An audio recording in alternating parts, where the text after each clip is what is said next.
Do you want to find an extra £10,000 and maybe even more on your project every single month? Not down the back of the sofa, but for a tried and tested method of reviewing your site records. Well, I'm Will Doyle, Chartered QS and founder of Gather.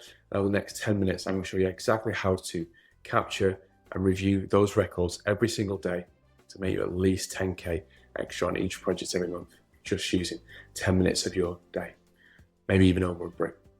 So what am I talking about? I'm talking about construction records, site diaries, allocation sheets. You've all seen them. You're probably using paper records, an Excel system, email, or maybe you're even using a system like Gather. Well, regardless of that, I'm going to show you some tried and tested tips that I've learned over the last 10 years, how to use those records to extract genuine value on a project. I think when I wrote the notes for kind of putting this together, that 10K might be a little bit low. So I'd love to work through this with you, and then we can start to discuss exactly how we can extract that value from your shift records or your site diaries. So there is a checklist that will go with this kind of video. So have a look at that. It'll be in the link to wherever you're watching this, but we'll work through some basic steps. So step one, get your record, find your records. It might be in a system like Gather and an email delivered directly to you. It might be in Excel, email, it might be in your document control system, it might be in paper. I'm not going to criticize how people do that today. I just want to make sure you've got your record. So you've got your record, let's review it. So bonus points really if you're reviewing it in person with the person that wrote it, ideally on site or in the site cabin, doing it the next day or the next working day after that shift. That is the most valuable point. That's when we can start to discuss it, we can start to understand it, we can amend it. So what I'm going to do, you pick up your records, you've got it in front of you on the screen, however you need to review it. Is it complete? Have you got one? That was always half the battle when I was working for a contractor. Are all the fields complete? Are all the boxes there? Is it legible? Can I actually understand what's there? It's not kind of got a big coffee stain down the middle or missing things. So if any of those things are missing, if you've not got one, go and get one, send it back, get a proper record. So that is where we need to be. Have we got a proper record for every single shift on every single project, every single day? Real basic stuff, but really important. Cool. So you've sat down with the person that's wrote the record and we're going to go through it. So I always start with the weather. Why? Well, we're usually on site. We know what's happened yesterday. We can see, right, is it right? Is the weather about right? Was it windy? Was it cold? Was it too cold? Was it too hot? What was happening on site? Was it flooded? I'm not asking you to go and look at the Met Office. I'm not asking you to go and start to understand the nearest weather station that was wrote in your contract. I just want to understand what was happening on site so I can start to understand all the things that we're going to review in a minute. If the weather's not there, go and write it on. Put that weather on. You can go look on the Met Office website and put your postcode of your site and add it on. Get that weather on there because it's really important. Okay, so we've got a record, we've got the weather. What happens next? Well, I always start with the access. So it doesn't matter if you're working on a high-rise or you're working on a complex infrastructure project, you're usually limited on how you can get to site or where you can work on site for whatever reason. So is there another party in the way? Are you getting a road closure? Are you getting a possession? Whatever that might be, you need to understand when you meant to start work, when did you actually start work, and why was it different? So did we meant to start work at 7:30? And I'm talking about work, not what time we got to site, what time we actually meant to start work. On the cold face, did we start 8 o'clock, not that 7:30? Why was it different? So plan versus actual is a key component here. There might be a reason why you can't get to site. That might be your risk. It might be your employer's risk. It might be the contractor that you're working for's risk. We need to understand that. So we couldn't get to site because of X, Y, and Z. We need to put that into the right bucket. Give us the anecdotal reason, make sure that is on your shift record, but also put that into the right bucket. So if you're using NEC, clause 60.1 be where I'll be heading right now and making sure we understand which bucket, potential compensation event I'm talking about now that you need to think about. If you're doing something a bit more complex, a road closure, possession, where there's multiple steps, you need all of those steps. Making sure what time you're meant to get the first of those steps. That might be getting a possession, it might be putting your machines onto the infrastructure, it might be actually starting work. And you also need to know your contract. So I would make sure you've got a copy of your contract, or if you know it inside out, with you. What's specified? Is it the working time? Is it the when you're going to get those different steps? What is it? And always benchmark back to that. The site manager, the foreman, whoever's filled this in will have a great idea of that, but they might have just done what they've agreed with their counterpart in your customer organization. you need to compare this against your contract. So if I was going to put a number against that, and I'm going to do that on each of these steps, I'm probably saying these is probably 3 to 5 grand. It probably is more. If you're working on a big infrastructure project where you're spending 15, 20 grand a shift, you can make back that theoretical 10 grand I kind of promised at the start in just one of these events. Okay, so we got a record, we know where we're working, we got the weather, we know the access constraints. Now, who's doing the work? So labor, plant, materials, people, equipment, and materials if you're NEC. We need to understand exactly who is on site. So let's start with labor or people. I would recommend you capture as a minimum 3 things: the person's name, the role they're undertaking, and the supplier. So people might just say, I want 3 of this skill or 3 of this trade. That is okay, but it really does limit you in the future when you're looking at maybe application of payments from your subcontractor or supplier. Depends on those contract forms, but that's the 3 things that I would recommend. On top of that, if you want a bit of a bonus, I would also start looking at the start time and the end time of that particular resource. Did they start at lunchtime? Did they start at 7 o'clock? Usually the same as the shift pattern, but maybe different. And that kind of nuance does sometimes save you a few pounds in there and making sure you get that right, especially when you're doing lots of application payment. Similar, if not the same, for plant or equipment. So as a minimum, I would recommend on each record you have the supplier, the type of plant. I don't just mean excavator. I want to know exactly what type of excavator that is, how many you've got. So I want to break it down to that level of detail. That's going to have a rate against it. You'll be able to use that information in a minute when you start to look at potential lost time issues or non-productivity. Material, again, simple things: supplier, type of material, what it was, quantity, and unit of measure. Make sure that unit of measure there is. So on 100 of X, 100 meters cubed, is it 100 ton? What is it? So that context really matters. Okay, getting this right, managing your supply chain, managing your cost is probably going to save you a couple of grand, maybe even more depending on the size of your project. But I'm going to put 2K in terms of the maths here. So we've got 3 and 2 so far. So I've got another 5 grand to save across the month. Again, that number is probably quite low.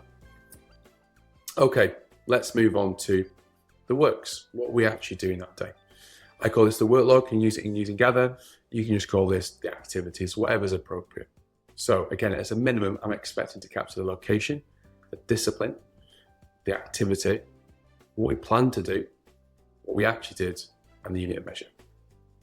On top of that, we need some more detail, but let's just go through those things. So let's line it with your bill of quantities. Let's line it up with your program. Again, bonus points if you line us up with your standard method of measurement or your application of payment. All of those things is where we need to be, but we want to know exactly where we're working. We're working at this structure on this room, this particular place on our site. What do we do? Make sure that activity is clear. It's not just install containment. Well, what containment? What was it? What type? That's level of detail. We need to have the unit and measure linked to that activity. I would send back, maybe not do it the first time, but I would give the feedback when we're talking about it in a second. I would send back anything that says percentage. Percentage is a horrible way to measure things. It's subjective and it's difficult for other people to interpret. That's what subjective means, isn't it? So we want something that is objective. So meters squared, meters cubed. I'll link to a separate article on this where you can help and a bit of a quiz to put it together for your project. But you want to make it so anyone on this site, you and your site manager, you and your project manager, whoever it needs to be, can measure it in exactly the same way. Percentage is difficult because is it 100% of today? Is it 100% of the whole thing? Is it what happens when you get an extra bit of work? Is that an extra 20% or is that now the new 100%? It's just not the way to be. So let's kind of get rid of those percentages. So let's say we've got planned 100 meters of this containment, to use this theoretical example. When it's different, I need to know why. So I want to capture the planned, and this plan should be in accordance with your program, not what we think is the right thing to do. What is it we're saying in the program? We're doing 100 meters, we're doing 8 numbers of this every day. When it's different, I need to know why.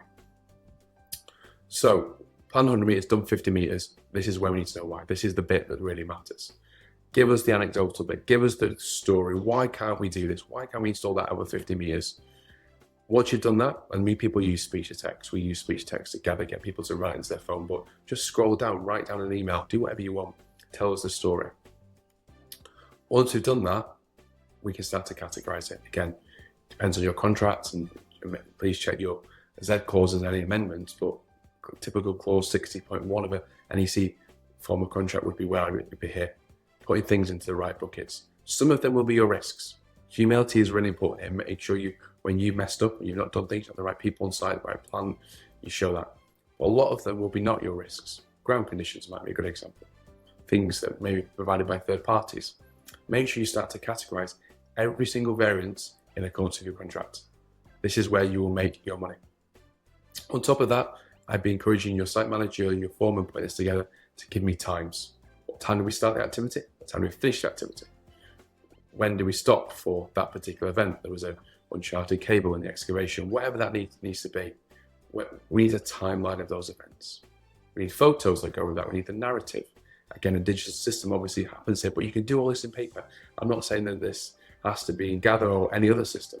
You can do all this in paper or in Excel. You can write all these things down when they happen. That timeline is where you will really make the money. We can say we stopped here at 10 o'clock for 2 hours while we're waiting for this event to happen or this thing's provided. That is where you can start to quantify that non-productive time. These will often result in conversation events or changes, claims, whatever they're calling your type of contract, and we'll start to use this data to quantify that. So just to recap, proper location, proper activity description, proper unit of measure, a plan with satchel and a currency program, and then explain why. I'm going to probably say that's £3,000, only because I need to leave a few more than £1,000 to get to the 10, but that is where you're going to save the most amount of money. Understanding what you plan to do, whereas you actually do, will save you thousands of pounds every month. And then you can start to use that to substantiate change. That is where you will make your money. When we do not get things that we said we're going to do, and you might not claim for every event. There's a little bit of a balancing act here. It's not about smashing the contractor or the employer or the customer. This is about understanding your data and what you're getting in the contract. Okay, 2 more steps really before we kind of summarize. Next step is look at the comments. General commentary is where I always go to. And my colleague Amelia says this is where people spill the tea. That's where people just rant and give you the context of what's happened that day. This is where we ask supervisors to give us the commentary. So tell us what happened, what was the story, this happened, that happened. You'll often find little things here that are not picked up on the activities, not picked up in the resource, not picked up in the access constraints, but just the narrative that brings it all together that allows you to understand that.